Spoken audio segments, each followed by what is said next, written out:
രാവിലെ മരിച്ചാലും രാത്രി മരിച്ചാലും സ്വർഗത്തിൽ കടക്കുന്ന ദുആ.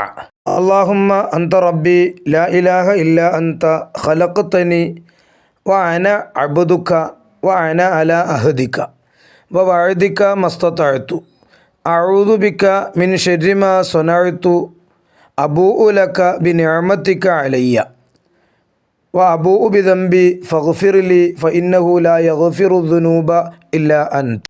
ഷദ്ദാദ് ബിൻ ഔസ് റളിയല്ലാഹു അൻഹുവിൽ നിന്ന് നിവേദനം. നബി സല്ലല്ലാഹു അലൈഹി വസല്ലമ പറയുന്നു, പാപമോചന പ്രാർത്ഥനയുടെ തലവനായ ഈ ദുആ ശരിയായ വിശ്വാസത്തിൽ വൈകുന്നേരം ആരെങ്കിലും ചൊല്ലിയാൽ ആ രാത്രിയിൽ അയാൾ മരണപ്പെടുകയും ചെയ്താൽ അയാൾ സ്വർഗത്തിൽ കടക്കും. അപ്രകാരം പ്രഭാതത്തിൽ ചൊല്ലുകയും പകൽ മരണപ്പെടുകയും ചെയ്താലും അയാൾ സ്വർഗത്തിൽ കടന്നത് തന്നെ. ഇമാം ബുഖാരി.